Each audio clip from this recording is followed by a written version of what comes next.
இன்னைக்கு உலகம் முழுக்க ரிலீஸ் ஆயிருக்கக்கூடிய சூர்யா அவர்களோட கருப்பு திரைப்படத்துக்கான விமர்சனத்தை இப்பவே ரசிகர்கள் சோசியல் மீடியா முழுக்க ஷேர் பண்ண ஆரம்பிச்சிருக்காங்க. மே 14ஆம் தேதி நேற்றைய தினம் இந்த திரைப்படம் ரிலீஸ் ஆகிற மாதிரி இருந்துச்சு.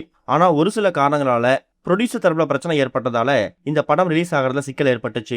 ஒரு வழியா இந்த திரைப்படத்துக்கான எல்லா தடைகளையும் நீக்கி இன்னைக்கு மே 15ஆம் தேதி உலகம் முழுக்க இந்த படத்தை ரிலீஸ் பண்ணியிருக்காங்க. அதுலயும் தமிழ்நாட்டில் இன்னைக்கு காலையில 9 மணி காட்சிகளுக்கு அனுமதி கிடைச்சிட்டதால படம் இன்னைக்கு திரையிடப்பட்டு வந்துட்டு இருக்கு. படத்தை பார்த்துக்கிறவங்க படம் எப்படி இருக்கு அப்படிங்கிற மாதிரி அவங்களுடைய கருத்துக்களை இப்போ சோசியல் மீடியா மூலமா ஷேர் பண்ண ஆரம்பிச்சிருக்காங்க. மூக்குத்தி அம்மன் திரைப்படத்து மூலமா தமிழ் சினிமால ஒரு மிகப்பெரிய ஒரு கம்பேக் கொடுத்தவர் தான் ஆர்ஜே பாலாஜி. அந்த படத்துக்கு பிறகு கண்டிப்பா இவர் வந்து ஹீரோவா தான் நடிப்பார் அப்படின்னு நினைச்சிட்டு இருந்தோம். ஆனா அங்கதான் ஒரு ட்விஸ்ட கொடுத்திருக்காரு. கருப்பு அப்படின்னு சொல்லக்கூடிய ஒரு படத்தை ரொம்ப கனக்கச்சிதமா தயார் செய்து எக்கச்சக்கமான ஹீரோ கிட்ட இந்த படத்துக்கான கதையை அப்ரோச் பண்ணி கடைசியில சூர்யா அவர்கள் தான் இந்த படத்தோட கதையை ஃபைனல் பண்ணி நடிச்சிருக்காரு. ரொம்ப புத்திசாலித்தனமான அதே நேரம் ஒரு நெகட்டிவ் ரோல இருக்கக்கூடியவர் தான் ஆர்ஜே பாலாஜி.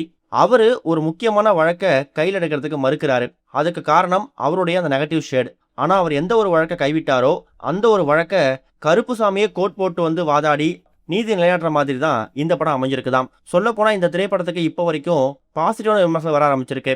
படம் ஆரம்பிச்ச உடனேயே முதலமைச்சர் விஜய் அவர்களுக்கு ரொம்ப நன்றி அப்படிங்கிற மாதிரி ஒரு கார்டு போட்டுட்டு அதுக்கப்புறமா சூர்யா அவர்களோட த ஒன் சூர்யா அப்படின்னு சொல்லக்கூடிய என்ட்ரி கார்டை போட்டிருக்காங்க. சொல்ல போனா சாய் அபியங்கர் டைட்டில் கார்டுலயே அடிச்சு மிரட்ட விட்டுருக்காரு.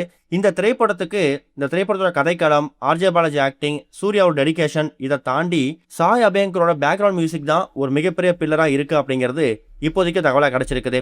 கண்டிப்பா சூர்யா அவர்களுக்கு கருப்பு திரைப்படம் ஒரு கம்பேக் திரைப்படமா இருக்க போகுது அப்படிங்கிற சந்தேகமே கிடையாது. நீங்க கருப்பு திரைப்படத்தை பார்த்துட்டீங்கன்னா உங்க ரேட்டிங்ஸை மறக்காம கமெண்ட்ல மென்ஷன் பண்ணுங்க. இது வரைக்கும் கனெக்டிங் டிவிக்கு சப்ஸ்கிரைப் பண்ணனா மறக்காம சப்ஸ்கிரைப் பண்ணிக்கங்க. உடனடி அப்டேட்ஸ் பெறுவதற்கு நோட்டிஃபிகேஷன் பெல்லையும் கிளிக் பண்ணிக்கங்க.